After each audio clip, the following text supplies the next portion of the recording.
The 2025 NBA season is around the corner, which means now is an appropriate time to start making some early award predictions. Will the MVP award go to the same three guys it has the past couple of years, or will we have a newcomer winning their first MVP ever? Who will win Rookie of the Year when we know that the 2024 draft seems to be a complete question mark? Will Rudy Gobert get his record-breaking 5th Defensive Player of the Year award, or will it go to Victor Wembanyama, as it inevitably seems it will? Hello everybody, welcome to Asa Rusty Buckets. If you are over on YouTube, go ahead and subscribe. We're trying to hit 200k subscribers by the end of the year, so that subscription would be much appreciated. Also drop a like, it only takes 1 second and makes a massive difference on how the video performs in the YouTube algorithm. And if you want to enjoy this as an audio-only experience, go ahead and check us out over on Spotify.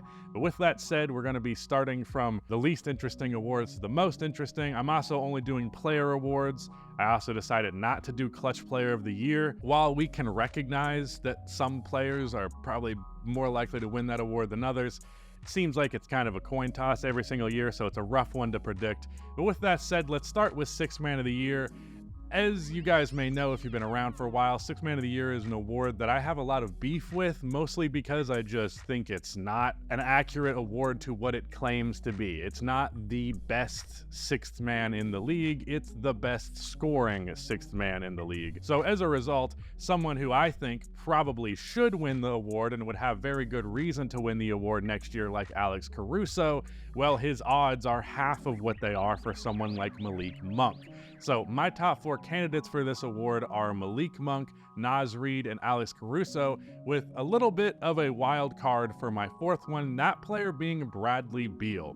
With the addition of Tyus Jones to the Phoenix Suns, I do think there is a decent chance that maybe not towards the start, but by the time we start wrapping up, getting a couple of games, 20 or so games of the season, we might actually see the Suns take Bradley Beal off the bench. Now, I realize that's a lot of money to bring off of the bench, but at a certain point, you just have to accept the fact that you're overpaying for a guy and just put them in the role that suits them best. I understand and recognize how you would go like, well, this guy makes 50 million. We can't just bring him off of the bench. Either way, the guy makes 50 million. I don't think you should make your situation worse by then also putting them in a role that they're not as good in. And I think Bradley Beal would be most effective with this team as a sixth man. Now, that doesn't mean that the Suns haven't ran lineups in the past where Beal is ostensibly the sixth man, like he gets pulled out early and placed in later when Booker and KD are off of the floor. Offensive balance of the lineup with Tyus Jones in instead of Bradley is better. And then once you have Bradley come into the equation later on, whether it's Booker or KD off of the floor or Tyus off of the floor, if Bradley wants to take over some lead guard duties, either way, I think that's better than him being this spot-up guy. And I also think Tyus Jones' playmaking specifically will elevate Phoenix's offense. He might be a worse player than Bradley Beal, but his skill set is more necessary to what Phoenix needs. Bradley Beal is the 3rd best at doing what he does in that starting lineup. Off of the bench, he would be the best at doing what he does. So if that did come to be, I actually think Bradley Beal would have pretty strong odds, especially if Phoenix ends up being a more impressive regular season team than they ended up being last year, which I think they have a decent chance of doing. But we're going to presume that that doesn't happen. Ego, money, all of that. Hard to guess if something like that would happen. So then we're left with Malik Monk, Naz Reid, and Alex Caruso. If we're looking at their odds, which Alex Hoops was nice enough to put together for me, Malik Monk is plus 500, Naz Reid plus 650, and Alex Caruso plus 1100. My exact point. I think Alex Caruso probably will be, if not the best bench player in the NBA, one of the best, but you probably will not see his name anywhere near the Sixth Man of the Year conversation, in spite of the level of impact he would have. Maybe OKC would start him over Lou Dort, but I don't think so. This is an award prediction, not a personal choice of what I think should happen.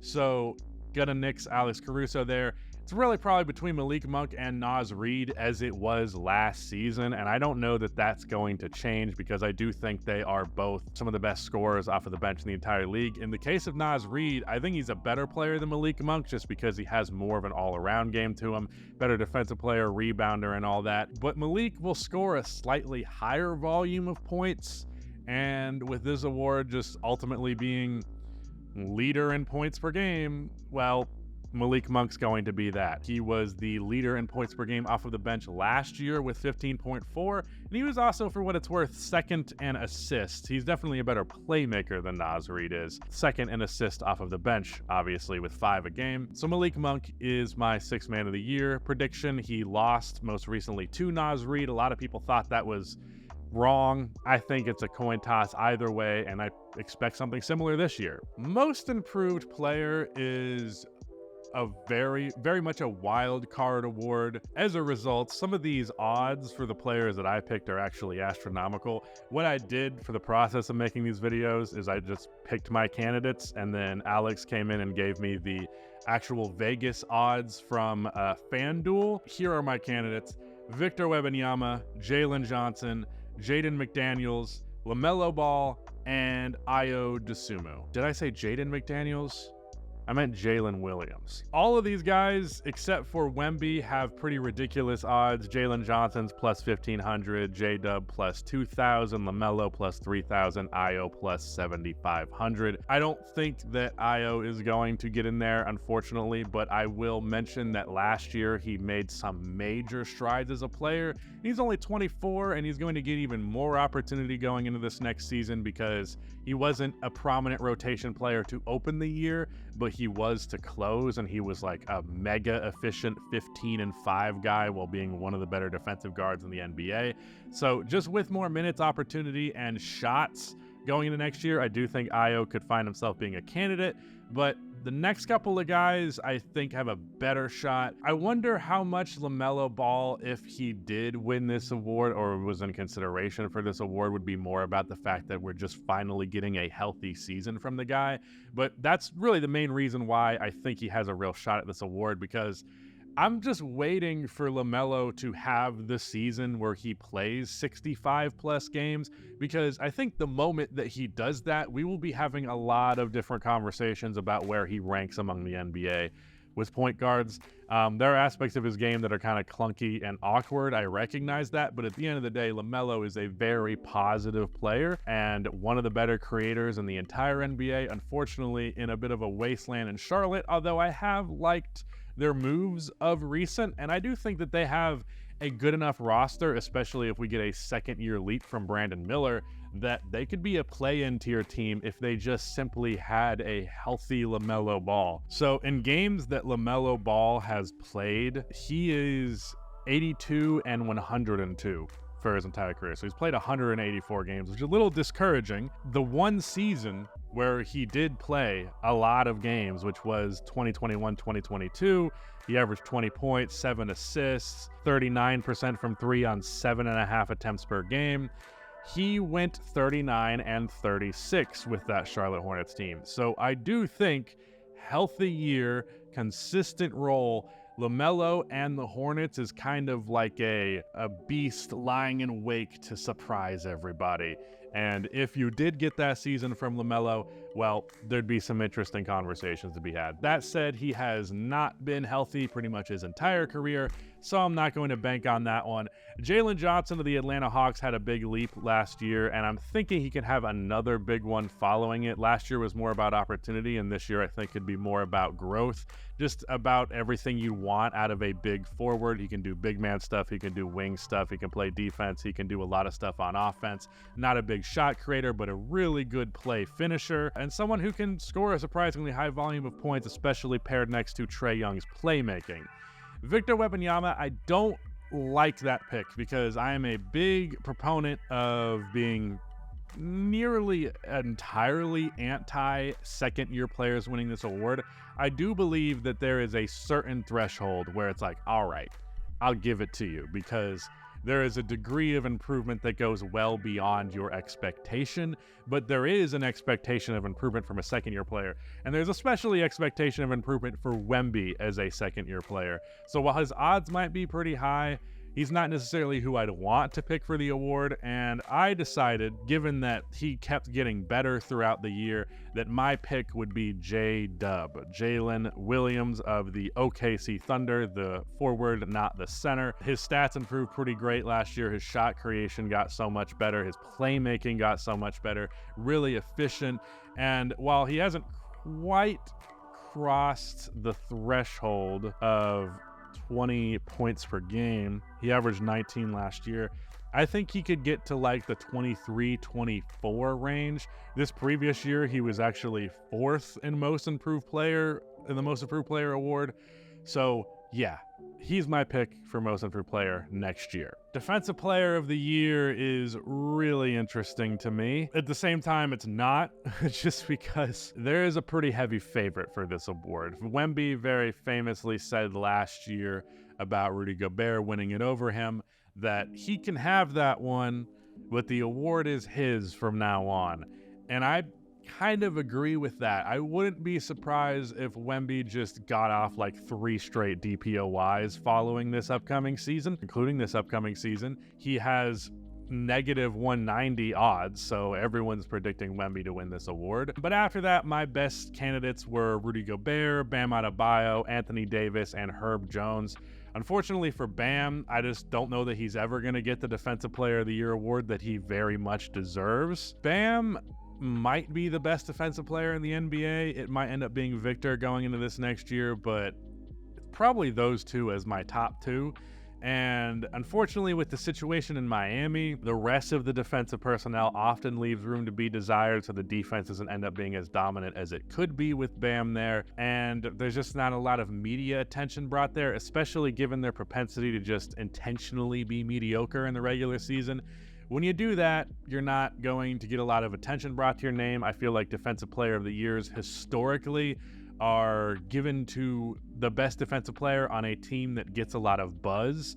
I think the Spurs could get a lot of buzz this year as Victor Wembanyama is going into his 2nd year. I don't think the Heat are going to get a lot of buzz this year unless they end up like trading Jimmy Butler and, building around Bam, which is something that I'm more and more open to the idea of. Unless something like that happens, the attention is probably going to stay the same it was, and he's still going to be left short, unfortunately. Herb Jones, I think, is the best defensive forward in the entire NBA, basically the best non-big defender in the entire NBA.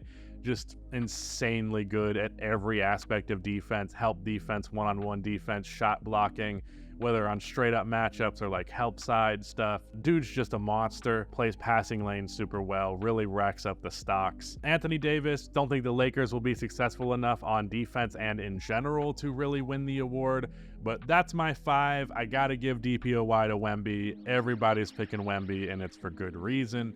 Not a guarantee, but it feels pretty close to it as long as the guy is healthy. Rookie of the Year, I need to make the point that I always do when I am talking about rookies. I am not good at evaluating what rookies are actually going to be good, so just bear that in mind. I do know people who know things about the draft stuff, and I listen to them and I have a rough synopsis, but essentially I do know more than you are doing right now watching this video, and that's not quite enough research to be confidently making hot takes here. So with that in mind, my top picks are, it's Zach Edey. Alex wrote Demon Edey, and I was like, who the fuck is Demon Edey? Reed Shepherd, of course, Alex Sarr, Matas Buzelis, and how do you even say the Hawks guy's name? Is it Zachary is the first name? Resache? Yeah, Resache, the guy the Atlanta Hawks drafted. Had to put him in there given that he is the first pick, but I don't know, not a lot of people high on him. Really, for me, it's between the top 3, which is Zach Edey, Reed Richard, that's the Fantastic Four guy. Reed Shepherd, Alex Sarr. Alex Sarr's odds decreased pretty dramatically for me after this Summer League, which normally I'm not one to give a lot of credence to the value of Summer League, especially out of a big man and a non-shot creator, but there is a certain point where you can be so fucking bad that I'm going to start to take that in consideration, and Alex Sarr reached that point. I think he shot under 30% in all of his just about all of his games. Reed Shepherd, probably the most standout impressive player out of the Summer League for me, because everybody looks at a little 6'1" white dude and they go, all right, man, you're drafting that guy top 5? This draft class must really suck. But dude's shot creation was something else. Really strong defender for as small as he is. To me, it's about the opportunity that he ends up getting, because I think there's a decent chance he will be better than one of, if not both of, Fred VanVleet and Jalen Green pretty soon into his rookie year. This is me making a bold prediction here, mind you, but he would need to overtake at least one of their spots in the rotation, more likely than not, to get enough touches and opportunity. It's worth mentioning that the Rookie of the Year award is typically, like the Sixth Man of the Year award, a counting stats award where we're not necessarily looking at impact all that much, but there is a conversation about impact to be had with Zach Edey, because I think he could end up being the most important rookie of this draft class this year.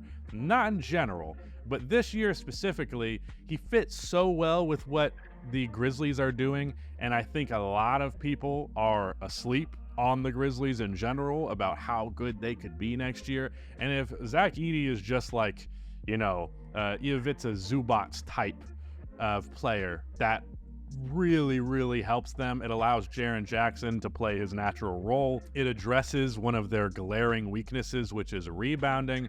And I think the guy is a good enough finisher, good enough scorer that he could still get to double-digit points, like probably a double-double on a good-ass team. Reed Sheppard, I think, could ultimately have more impressive stats and be the better player, but I don't know that the Rockets are going to be breaking through this year. It's not off of the table, but it's also not exactly the first thing on the table. As for everybody else, from what I understand about this number one, the Risa Shea guy from the Hawks, not a lot of self-creation ability and kind of a raw prospect. That's not necessarily the type of guy who's going to win a Rookie of the Year award. You need someone who's going to be a little bit better right out of the gate. The other guy who is a project to a degree is Buzelis, and I recognize you're going to look at this and go, well, you're a Chicago Bulls guy. Of course you think Buzelis is, good as fuck or going to be good. The reality is I think the dude's a complete wild card, and I figured he's enough of a wild card on both ends of the spectrum that he's worth considering for the award, because for what it's worth, opportunity-wise, he's going to be up there. He's probably going to play some of the most minutes out of any of the players drafted this year. Patrick Williams is back with Chicago, and he'll have to compete with him for some minutes, but not a lot. There should be enough opportunity for the guy. It's about how much his three ball holds up and how much his ability to get like really flashy defensive plays and dunks and stuff. Like, another thing that's important about Rookie of the Year is like just having a good highlight reel. Buzelis surprised me with his ability to be kind of a highlight reel player. He actually said that he is like modeling his game around Andre Karolinko. If you know me, that makes me very happy. Andre Karolinko is my third favorite player of all time, so I love that. I love the idea of having the reincarnation of, he's still alive, but AK-47 on my team goes pretty hard. He'll have a lot of opportunity, and there's a lot of weight to being in the Chicago media cycle. It's not like a Knicks cycle type thing, but they are one of the most popular and talked about franchises in the league. My overall pick, it's really between Zach Edey and Reed Sheppard. Oh, Alex put stats here about Reed Sheppard's Summer League game, and I completely missed it. 20 points per game in the Summer League, 50% from the field. He didn't shoot well from three, despite high volume. It's not something to be too concerned about. He shot 52% from three in college. But it's really, to me, it's a tight race between Edey and Sheppard. I wish I was more certain of what Reed's role is actually going to be on this team. I actually picked Reed initially, but I think I'm going to go with Zach Edey for winning the 2024 Rookie of the Year. Rudy is behind the camera raising his fist in celebration. All right, let's get to the award that everybody cares most about, the MVP. This one's interesting. We have a lot of guys in this conversation who already have one or two or three of these awards with Jokic, and Embiid, and Giannis. And then we have newcomers in the conversation like SGA, Luka, and Jalen. I mean, Luka's not really a newcomer in the conversation. SGA last year was probably his second year being in that conversation. Luka has managed to not quite get there year after year after year. Not just not quite get there as in winning the award, but not even quite get there in terms of being at the forefront of the conversation, not even being top two, top three in the actual MVP voting. But I think with Dallas's roster this year, I think with the momentum carrying over from their finals appearance last year, I think Luka has more momentum going into the season than he ever has before. I think Dallas might end up being the best team in the Western Conference, and they will certainly have a much better record than they have had. Really, the issue with Luka in the past has been his numbers are jump off of the page crazy good, but the Mavericks are never getting any higher than like the 4, 5, 6 seed. But if he could crack even a top 3 seed, especially if he could be the number 1 seed in the Western Conference, I think the award from there would be his. In the case of Nikola Jokic, he actually has better odds than everybody except for Luka at plus 360, and it's only 10 points worse than Luka to begin with, so he's nearly tied for the best odds out of all my candidates.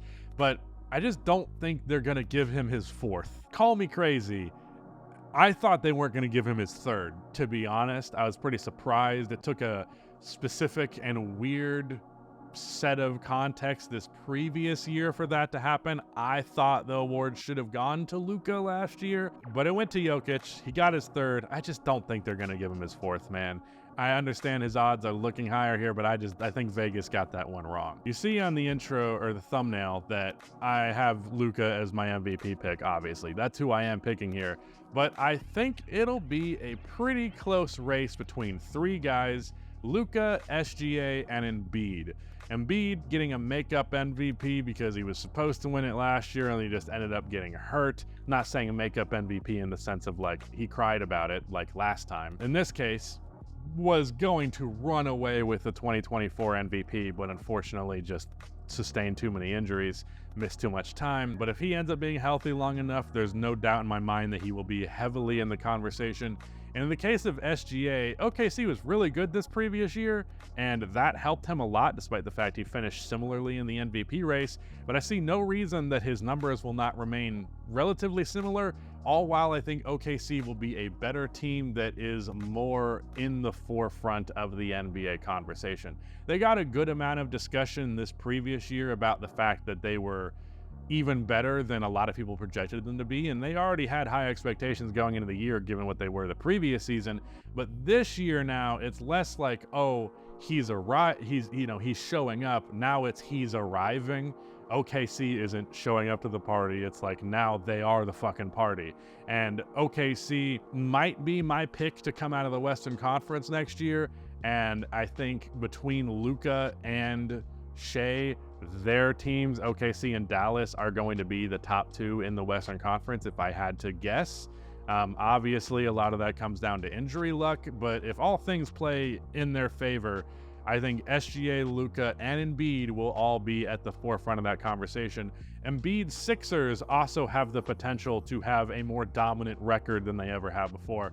When he won MVP, it wasn't like with some wildly impressive record, but I could see the Sixers, if again health permitting, I could see the Sixers winning like 65 fucking games if health permits. Paul George ends up being the perfect hand and glove fit that I'm expecting him to be.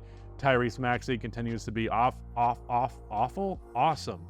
I don't know why I said awful. Continues to be really good, even gets better even than he was the previous year. And then Embiid continues to be Embiid. It's also another year of him being utilized in the way that he was this previous year, which I thought elevated Embiid to be better than he ever was before. I really liked how Nick Nurse used him within the offense. I think it's between those 3. If I'm picking a 4th, it's going to be Giannis. I feel like Giannis is poised for a makeup season, especially. I mean, Giannis was great last season, but in terms of being more at the forefront of the conversation. When we're talking about MVPs, all of these guys are awesome and did incredibly awesome things, but there's more to it than that. You know, the actual narrative of the matter hasn't been on Giannis's side here. I thought it might be going into this year, like, hey, maybe Dame bolsters them and they're just such a fucking dominant, impressive team. They're like, okay, and look at the fact that Giannis is averaging 30, 13, and 5. You know, that'll get him really in the conversation, but the Bucks were disappointing. So if they have a bounce back year, ironically, I think Giannis's MVP case depends on Damian Lillard being better, which is a weird situation to be in, but I just don't think the carrying narrative, it's weird. You can't really give Giannis the carrying narrative because Dame is too good to say that he's carrying, but you also can't give him the dominance narrative because Dame isn't good enough to be dominating in the win column. So basically, Damian Lillard is holding Giannis back is what I'm getting at. As confident as I could be, unless there is some dark horse somewhere around the corner that I'm not thinking of, that it will be one of Luka, Shea, or Embiid next year. Jalen Brunson, he has the worst odds. I wanted to include him as my 5th guy. And if there was a dark horse candidate, it would be Ja Morant. Again, harping back to the Grizzlies thing, as I mentioned with Zach Edey earlier, I think the Grizzlies will surprise some people. If there was any team that I thought could get into the fold with the Thunder and the Dallas Mavericks, it would probably be the Grizzlies. They haven't had health in forever. Last time they did, they were really good, and now the roster is a lot better on top of that. So if you've got a healthy year, Ja can put up 28 and 9. You know, if you have one of the best records in the entire NBA, if his efficiency goes up, because one thing you can knock him versus everybody else here is his efficiency just does not hold up versus them. But if I had to pick a dark horse, it's him. I would be shocked if Luka, Embiid, or SGA did not hoist the 2025 NBA MVP award. So yeah, those are my predictions going into next year. Just to recap, MVP, I'm going with Luka Doncic. Rookie of the Year, I'm going with Zach Edey. DPOY, Victor Wembanyama. Most Improved Player, Jalen Williams from the OKC Thunder, the forward, not the center. 6th Man of the Year, Malik Monk. That's it. Shout out to Nick for editing this video. Shout out to Alex for putting together these odds and stuff. But that is it. Goodbye.